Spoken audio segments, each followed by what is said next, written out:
ഹേ every one, നമ്മൾ prepare ചെയ്തെടുക്കാൻ പോകുന്നത് കബാബ് റോൾസ് ആണ്. ഇത് ഞാൻ കുറച്ച് മുമ്പ് കണ്ട ഒരു വീഡിയോ കണ്ടിട്ട് ട്രൈ ചെയ്യുന്നൊരു റെസിപ്പിയാണ് കേട്ടോ. And it taste really good. അപ്പോൾ എല്ലാവരും വീട്ടിൽ ട്രൈ ചെയ്ത് നോക്കാം. അപ്പോൾ ഇത് ചെയ്തെടുക്കാനായിട്ട് നമുക്ക് ഫസ്റ്റ് കുറച്ച് ഓണിയൻസ് വേണം, and coriander leaves, green chilli, ഇതൊക്കെ ഒന്ന് കുറച്ച് വലിയ സൈസിൽ തന്നെ കട്ട് ചെയ്തെടുക്കാം കേട്ടോ.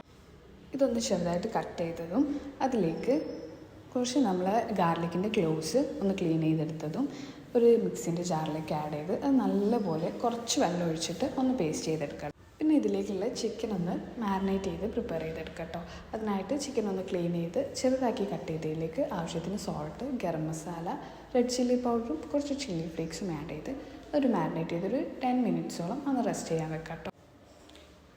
ഇതിലേക്ക് നമ്മൾ നേരത്തെ പ്രിപ്പയർ ചെയ്ത് വെച്ചിട്ടുള്ള ആ വെജിറ്റബിൾസിൻ്റെ പേസ്റ്റ് ആഡ് ചെയ്ത് കൊടുക്കാം. ചിക്കൻ മാരിനേറ്റ് ചെയ്തെടുക്കുന്ന സമയത്ത് ഒരു ടേബിൾ സ്പൂണ് സോയ സോസ് കൂടി ആഡ് ചെയ്യണം കേട്ടോ. ഇത് നല്ലപോലെ മാരിനേറ്റ് ചെയ്ത് റെസ്റ്റ് ചെയ്യാൻ വെച്ചതിന് ശേഷമാണ് നമ്മൾ വെജിറ്റബിൾസ് പേസ്റ്റ് ചെയ്ത് വെച്ചത് ഇതിലേക്ക് ആഡ് ചെയ്യേണ്ടത്. എന്നിട്ട് നമ്മൾ ചിക്കൻ മാരിനേറ്റ് ചെയ്തതും ഈ വെജിറ്റബിൾസിൻ്റെ പേസ്റ്റും കൂടി ഒന്നുകൂടെ മിക്സിയിൽ ഒന്ന് ബ്ലെൻഡ് ചെയ്തെടുക്കണം കേട്ടോ. അത് നല്ലപോലെ ഒരു സ്മൂത്ത് ഡോ ആവുന്ന രീതിയിൽ അതൊന്ന് ബ്ലെൻഡ് ചെയ്തെടുക്കുക. അതിന് ശേഷം നമുക്ക് ഷേപ്പ് ചെയ്തെടുത്തിട്ട് അത് സമൂസ ഷീറ്റിലോ അല്ലെങ്കിൽ സ്പ്രിംഗ് റോളിൻ്റെ ഷീറ്റ് ഇതേപോലെ രണ്ടായിട്ട് കട്ട് ചെയ്ത് അതിലോ വെച്ചിട്ട് അതൊന്ന് കവർ ചെയ്തെടുക്കാം. ഇത് കവർ ചെയ്യുമ്പോൾ അതിൻ്റെ എൻഡിൽ കുറച്ച് മൈദ പേസ്റ്റ് ചെയ്ത് ചെറിയ എമൗണ്ടിൽ അപ്ലൈ ചെയ്ത് അതൊന്ന് ഒട്ടിച്ചെടുക്കുക കേട്ടോ.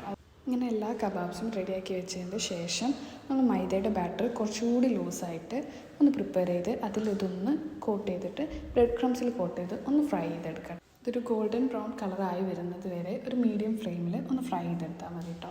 നമ്മൾ ഉള്ളിൽ ചിക്കൻ ഒന്ന് കുക്കായി വരാൻ വേണ്ടിയിട്ടാണ് മീഡിയം ഫ്ലെയിമിൽ ചെയ്തെടുക്കുന്നത്. അപ്പോൾ ഇത്രയേ ഉള്ളൂ റെസിപ്പി. വീഡിയോ ഇഷ്ടപ്പെട്ടിട്ടുണ്ടെങ്കിൽ ലൈക്ക് ചെയ്യുക, ഷെയർ ചെയ്യുക, സബ്സ്ക്രൈബ് ചെയ്യുക, ആൻഡ് എല്ലാവരും വീട്ടിൽ ട്രൈ ചെയ്ത് നോക്കാം.